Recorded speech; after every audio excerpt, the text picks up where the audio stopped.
So last में circulatory system start कर दिया था, उसके अंदर ब्लड सेल्स के बारे में अपन ने देख लिया था एंड फंक्शंस ऑफ ब्लड के बारे में देख लिया था। Next the types of blood और blood groups on the basis of presence and absence of special type of antigen A and B that are found on surface of RBCs. Human blood has been divided into 4 groups A, B, AB and O. कुछ special antigens present होते हैं RBC membrane के ऊपर ए और B. उन antigens के basis पे blood group को 4 पार्ट में डिवाइड किया गया है, ए, B, A B and O.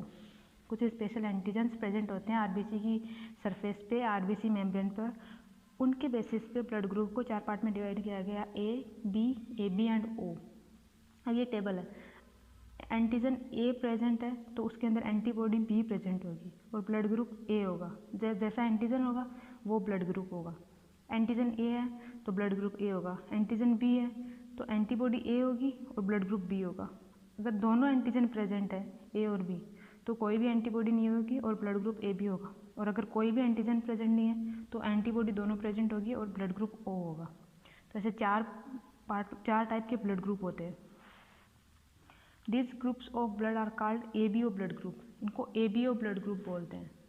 In addition to A and B antigen, another antigen that is RH antigen is also found on the surface of red blood cells. A और B antigen के अलावा एक और antigen present होता है red blood cell की surface पे जिसका नाम है RH antigen.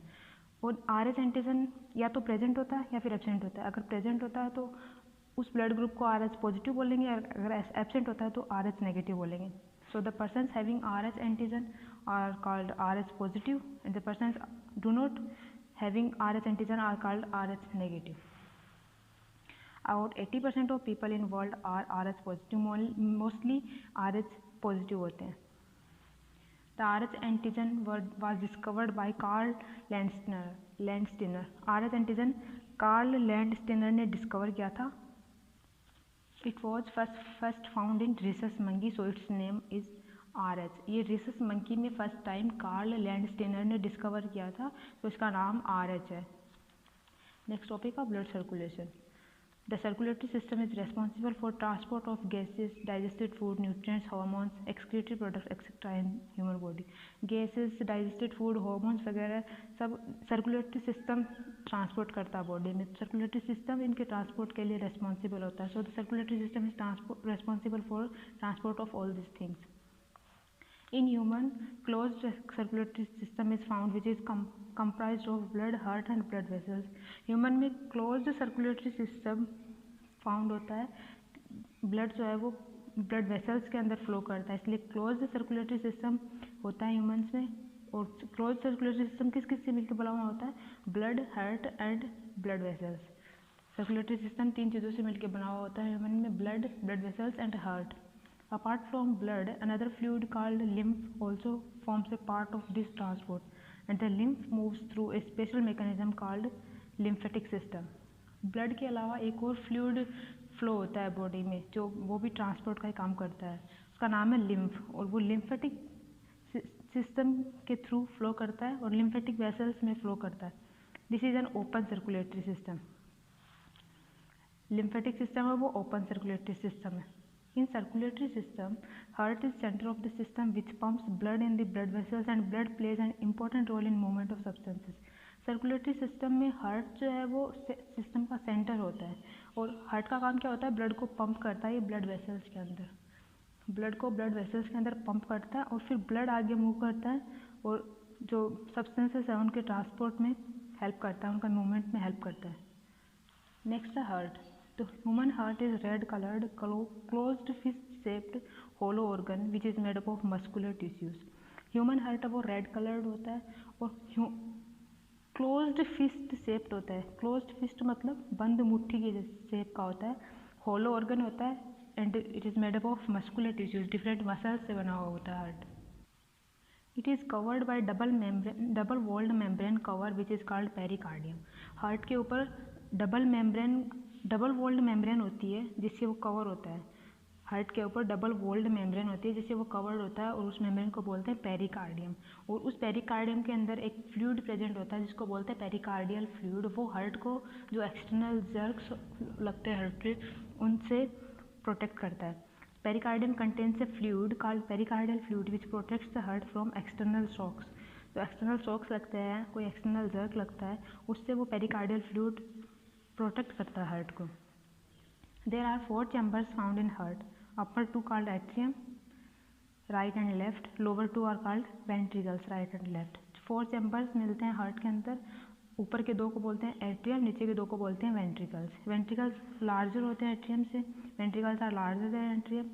Atria and ventricles are connected with each other through valve. और एट्रिया और वेंट्रिकल्स तो एक दूसरे से कनेक्टेड होते हैं through valve. Left atria and ventricles are connected with bicuspid valve also called mitral valve और लेफ्ट एट्रियोवेंट्रिकुलर वाल्व।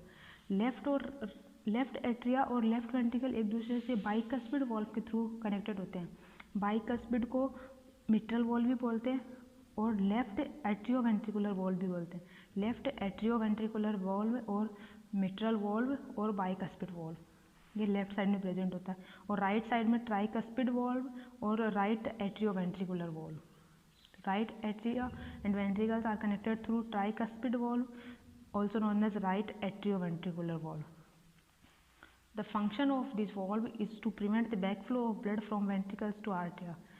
इन valve का फंक्शन क्या होता है, ये ब्लड के बैकफ्लो को प्रिवेंट करते हैं फ्रॉम वेंट्रिकल्स टू आर्टिया। वेंट्रिकल्स आने के बाद में ब्लड वापस एट्रियम में ना जाए, उसको प्रिवेंट करते हैं ये वाल्व। ये एक रफ डायग्राम है हार्ट का। Right atrium, left atrium, right ventricle, left ventricle, 4 chamber होते हैं, ऊपर के 2 एट्रिया, नीचे के 2 वेंट्रिकल्स। वेंट्रिकल्स बड़े होते हैं, ये रफ डायग्राम है, इसके ऊपर मत जाना। वेंट्रिकल्स दोनों बड़े होते हैं आर्टियम से, और एट्रिया और वेंट्रिकल दोनों वाल्व से कनेक्टेड होते हैं। लेफ्ट एट्रियम और लेफ्ट वेंट्रिकल बाइकस्पिड वाल्व से कनेक्टेड होते हैं। Right atrium and right ventricle tricuspid valve से कनेक्टेड होते हैं। और फिर वेंट्रिकल से आगे जब फ्लो करता है ब्लड, ये पल्मोनरी आर्टरी और ये ऑर्टा है, यहाँ पर भी वाल्व प्रेजेंट होते हैं जिनको बोलते हैं सेमी लूनार वाल्व। और आर्टरिया और वेंट्रिकल के बीच में जो मेम्ब्रेन प्रेजेंट होती है, मस्कुलर मेम्ब्रेन प्रेजेंट होती है, जो इनको सेपरेट करती है। राइट एट्रियम और left atrium, right ventricle, left ventricle के बीच में मस्कुलर मेम्ब्रेन प्रेजेंट होती है जो इनको सेपरेट करती है। सो रेस्पेक्टिव साइड पे जो एट्रियम और वेंट्रिकल होते हैं वो वाल्व से कनेक्टेड होते हैं। लेफ्ट साइड में बाइकस्पिड वाल्व, राइट साइड में tricuspid valve. The opening and closing of the heart valve generate a typical sound of lub-dub which are felt during the heartbeat. और इन्हीं वाल्व की opening और closing से एक sound produce होती है, typical sound produce होती है लब-डब साउंड। यही हार्टबीट के टाइम पे फील होती है। The left and right atria and ventricle are separated from each other through muscular membrane. Left and right atria and ventricle muscular membrane से separated होते हैं। The atria and ventricle are engaged in continuous rhythmic contraction and relaxation. Atria और ventricle एक rhythmic contraction and ventricle में engage होते हैं। एक बार आर्टिया contract होता है, फिर वेंट्रिकल से कॉन्ट्रैक्ट होते हैं तो आर्टिया रिलैक्स होता है। ऐसे रिदमिक कॉन्ट्रैक्शन एंड रिलैक्सेशन होता है। और through this action the heart pumps blood into different parts of body. और इसी एक्शन के थ्रू कॉन्ट्रैक्शन और relaxation, rhythmic contraction and relaxation के थ्रू हार्ट जो है वो ब्लड को डिफरेंट पार्ट ऑफ बॉडी में पंप करता है। अब ये हार्ट साइकिल, इसको एक फ्लो चार्ट से देख लेते हैं। Impure waste from body, impure blood आता है जिसके अंदर इम्प्योर वेस्ट होता है बॉडी से। वेना केवा में आता है, वेना केवा से राइट एट्रियम में आता है। फिर राइट एट्रियम से राइट वाल्व जो कि ट्राइकस्पिड वाल्व था वो ओपन होता है और ब्लड राइट वेंट्रिकल में चला जाता है। और जो वाल्व है राइट वाल्व ट्राइकस्पिड वाल्व वो वापस क्लोज हो जाता है ताकि राइट वेंट्रिकल से ब्लड वापस राइट एट्रियम में ना जाए। फिर वो ब्लड पल्मोनरी आर्टरी में जाता है, पल्मोनरी आर्टरी से लंग्स में जाता है, लंग्स से पल्मोनरी वेन में जाता है, पल्मोनरी वेन से लेफ्ट एट्रियम से लेफ्ट वेंट्रिकल, फिर ऑर्टा एंड फिर ऑर्टा से डिफरेंट पार्ट्स ऑफ बॉडी। इस डायग्राम के थ्रू देख लेते हैं। ये राइट एट्रियम है, लेफ्ट एट्रियम है, ये राइट वेंट्रिकल है, ये लेफ्ट वेंट्रिकल है। सो ब्लड आता है बॉडी से वेना केवा में, जो जिसके अंदर वेस्ट प्रोडक्ट्स प्रेजेंट होते हैं। ये ब्लड आता है राइट एट्रियम में, राइट एट्रियम से जाता है राइट वेंट्रिकल में, राइट वेंट्रिकल से पल्मोनरी आर्टरी के थ्रू ये ब्लड लंग्स में जाता है, यहाँ पर जो इसके अंदर वेस्ट प्रोडक्ट्स होते हैं वो निकल जाते हैं, जैसे कि CO2 है वो निकल जाती है और ब्लड के अंदर ऑक्सीजन चला जाता है, तो ब्लड ऑक्सीजनेटेड ब्लड हो जाता है। ऑक्सीजनेटेड ब्लड वापस आता है पल्मोनरी वेन के थ्रू, पल्मोनरी वेन के थ्रू आता है लेफ्ट एट्रियम में, लेफ्ट एट्रियम से आता है लेफ्ट वेंट्रिकल में, लेफ्ट वेंट्रिकल से ये जाता है ऑर्टा में, ऑर्टा के थ्रू ब्लड टिश्यूज़ में जाता है, ब्लड टिश्यूज़ में ऑक्सीजन ब्लड बॉडी में ट्रांसफ़र होती है और जो CO2 और अदर वेस्ट प्रोडक्ट है वो वापस ब्लड में आते हैं, वापस वेना केवा में जाता है, वेना केवा से वापस हार्ट में जाता है, राइट एट्रियम, राइट वेंट्रिकल, फिर पल्मोनरी आर्टरी, लंग्स, ऐसे सर्कुलेशन चलता है। तो 2 सर्कुलेशन होते हैं इसके अंदर, ह्यूमन के अंदर, एक पल्मोनरी सर्कुलेशन होता है, एक सिस्टमिक सर्कुलेशन होता है। पल्मोनरी का मतलब होता है लंग्स, तो एक पल्मोनरी वर्ड का मतलब होता है लंग्स, तो एक पल्मोनरी सर्कुलेशन होता है जिसके अंदर लंग्स का रोल होता है और एक सिस्टमिक सर्कुलेशन होता है जिसमें बॉडी का रोल होता है। और पल्मोनरी आर्टरी और पल्मोनरी वेन दोनों उल्टे होते हैं, वैसे आर्टरी प्योर ब्लड कैरी करती है हमेशा और वेन इम्प्योर ब्लड कैरी करती है, लेकिन यहाँ पे उल्टा होता है, pulmonary artery impure blood carry करती है, लंग्स तक लेके जाती है, फिर वहाँ से ब्लड जो है वो प्योर होता है, उस प्योर ब्लड को पल्मोनरी वेन लेकर आती है वापस हार्ट के पास। तो पल्मोनरी आर्टरी और पल्मोनरी वेन दोनों उल्टी होती है। सो एक बार वापस देखते हैं, इम्प्योर वेस्ट आता है बॉडी से, वेना केवा में आता है, वेना केवा से राइट एट्रियम से राइट वेंट्रिकल, वाल्व आता है बीच में, वाल्व ओपन होता है जब ब्लड आता है तो, लेकिन राइट वेंट्रिकल में आने के बाद में वाल्व क्लोज हो जाता है जिसकी वजह से बैक फ्लो नहीं होता ब्लड का।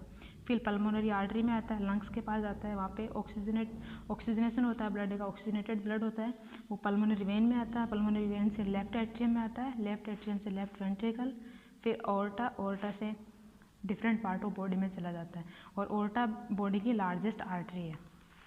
डिफरेंट पार्ट ऑफ बॉडी से वापस जो इम्प्योर ब्लड है वो वापस आता है वेना केवा के थ्रू राइट एट्रियम में, और this cycle runs continuously and called heart cycle, और ये साइकिल कंटिन्यूसली रन करती है और इसको बोलते हैं heart cycle. The contraction of heart is called systole and relaxation is called diastole. Heart contract करता है हार्ट कॉन्ट्रैक्ट करता है रिलैक्स करता है, उसी के थ्रू जो ब्लड है वो ब्लड को पंप करता है वो ब्लड वेसल्स के अंदर, तो उसकी कॉन्ट्रैक्शन को बोलते हैं सिस्टोल एंड रिलैक्सेशन को बोलते हैं डायस्टोल। हार्ट के कॉन्ट्रैक्शन को बोलते हैं सिस्टोल एंड रिलैक्सेशन को बोलते हैं diastole. During contraction blood pumps out of the heart and during relaxation blood gets filled in heart.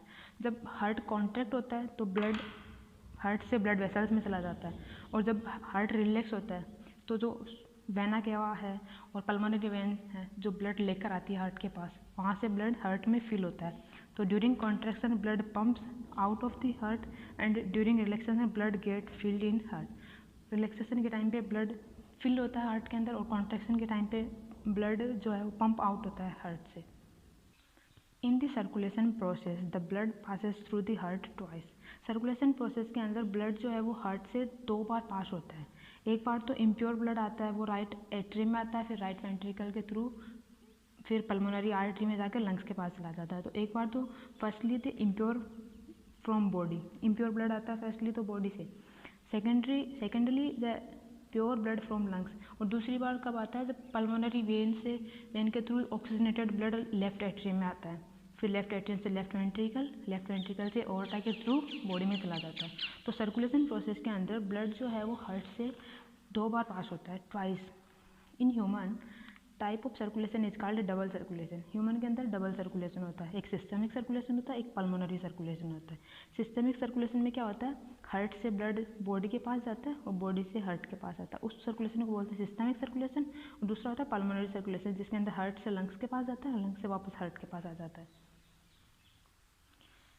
सो ये था, ये पल्मोनरी सर्कुलेशन, ये सिस्टमिक सर्कुलेशन, हार्ट से लंग्स के पास जाता है, लंग्स से वापस हार्ट के पास आता है। तो ये पल्मोनरी सर्कुलेशन, और हार्ट से बॉडी के पास जाता है, बॉडी से वापस हार्ट के पास आ जाता है, तो ये सिस्टमिक सर्कुलेशन। तो ह्यूमन के अंदर डबल सर्कुलेशन प्रेजेंट होता है। Some cardiovascular muscles are self-stimulating and controls the pace of heart's activities. These are called pacemaker. कुछ cardiovascular muscles होती है जो सेल्फ स्टिमुलेटिंग होती है और वही हार्ट की पेस एक्टिविटीज़ को कंट्रोल करती है, और उन्हीं को बोलते हैं पेस मेकर। जो हार्ट कॉन्ट्रैक्ट होता है, रिलैक्स होता है, ये बाहर से कोई स्टिमुलाई नहीं मिलता, ये खुद से होता है। तो ये सेल्फ स्टिमुलेटिंग मसल्स की वजह से होता है, उन मसल्स को बोलते हैं पेस मेकर। नेक्स्ट टॉपिक है ब्लड, जो हमने पहले डिस्कस कर लिया। एंड नेक्स्ट है blood vessels. Blood circulation in the body is done by blood vessels. Blood circulation है वो ब्लड वेसल्स करवाती है। Blood flows in blood vessels, blood vessels के अंदर फ्लो करता है। Blood vessels forms a network within which blood flows and reaches to the cells. Blood vessels एक network बनाती है जिसके थ्रू ब्लड जो है वो सेल्स तक पहुंचता है बॉडी के अंदर। Blood vessels are of two types, दो टाइप्स के मेन ब्लड वेसल्स होते हैं, पहला आर्टरी, दूसरा है वेन। तो आर्टरी कौन से होते हैं? The blood vessels in which oxygenated blood flows are called arteries. Blood vessels जिनके अंदर ऑक्सीजनेटेड और प्योर ब्लड फ्लो होता है वो होता है आर्टरीज। और आर्टरीज हमेशा हार्ट से ब्लड लेकर जाती है। तो they transport blood ahead of the heart, ये ब्लड को हार्ट से लेकर जाती है हमेशा। नेक्स्ट है veins, the blood vessels in which deoxygenated impure blood flows are called veins. जिन ब्लड वेसल्स के अंदर डीऑक्सीजनेटेड इम्प्योर ब्लड फ्लो करता है उनको बोलते हैं वेन्स, और ये हमेशा ब्लड को हार्ट की तरफ लेकर आती हैं। They transport blood towards the heart, ये हमेशा ब्लड की तरफ हार्ट की तरफ ब्लड को लेकर आती है। और आर्टरी जो है वो हार्ट से ब्लड लेकर जाती है। सो ये पल्मोनरी आर्टरी और पल्मोनरी वेन का भी ऐसा ही है। पल्मोनरी आर्टरी जो है वो हार्ट से ब्लड लेकर जाती है, और पल्मोनरी वेन है वो हार्ट के पास ब्लड लेकर आती है। तो लेकर आती है, चाहे ये ऑक्सीजनेटेड लेकर आती है, लेकिन ये लेकर आ रही है ब्लड के पास इसलिए वेन है, और ये लेकर जा रही है ब्लड हार्ट से ब्लड दूर लेकर जा रही है इसलिए ये आर्टरी है। तो उल्टा होता है पल्मोनरी आर्टरी और पल्मोनरी वेन में। सो दो टाइप के ब्लड वेसल्स होते हैं, आर्टरी और वेन। मेजर दो टाइप के होते हैं, और एक फिर लास्ट में स्मॉल कैपिलरीज भी आती हैं। इतना ही आज के लिए।